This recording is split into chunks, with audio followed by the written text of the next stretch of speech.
a computer and you access internet or you have email, then unless you're properly protected, there's a good chance your computers are vulnerable. We actually have seen a sharp increase, especially in the small business world, because like a Xerox or a Kodak have all the adequate tools in place. So the hackers are clever. They're trying to disguise themselves in ways to get into your computer so you don't even know that it's coming in. And small businesses are the ones that are not protecting themselves. So these hackers are constantly scanning the internet for those weak links, and they're usually small businesses because they haven't put the protection in place. And that's how they're coming in. And so we constantly, unfortunately, see small businesses as getting attacked, and individuals and their computers, if you don't have the proper protection in place, are the basically targets.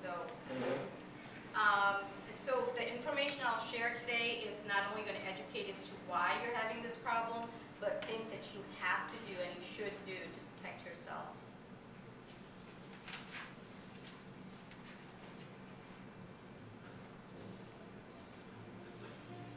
Okay, so cyber criminals are pretty much everywhere, and they're finding new ways to basically come and harm your computers. Even legitimate websites will have like sophisticated methods of snooping into your private information. For example, a lot of us download like free things, and then there's usually like a scroll box of accept our terms or whatever, like do you accept those terms, and unless you click the box, you don't get to download. I don't know about you, but a lot of times I don't read all that fine print because it's pages and pages.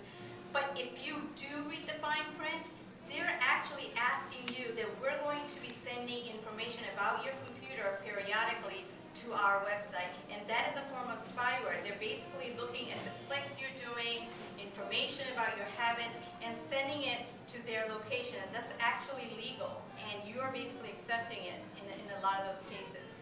So a lot of people are not aware that that's what's going on, and these are from legitimate sites. These are from legitimate software sites. So what I'm going to talk to you now is about some of these threats that you need to be aware of. Okay. So one of the things that makes these online threats dangerous is that they cloak themselves. They're hidden, and you don't know that you're actually doing something to bring it on, something harmful.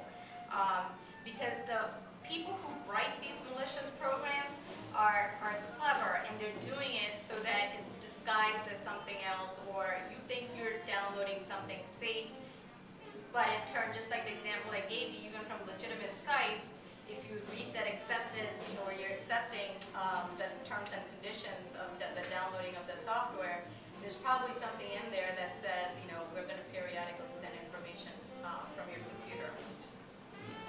Okay, so spyware, the first one that I want to talk to you about, this is basically hidden programmers like advertisers will install on your PC, and it just gathers information and reports this information about you either back to their particular company or to a third party. So spyware is, no matter what you hear, it's not harmless, because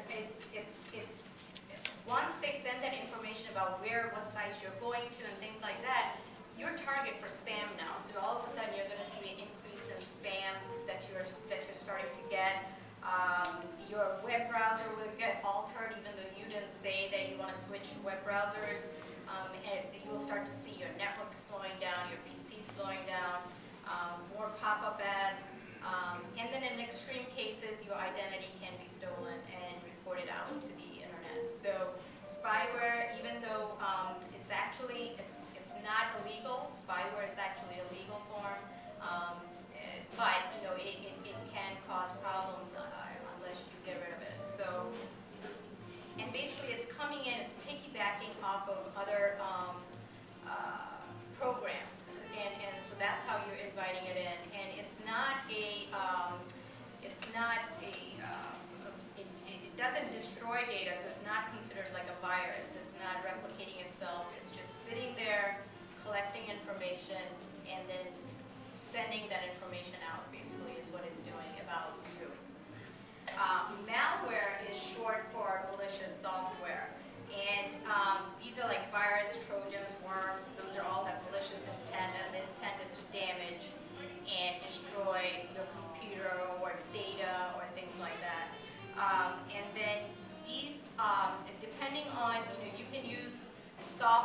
clean a lot of these if you are infected.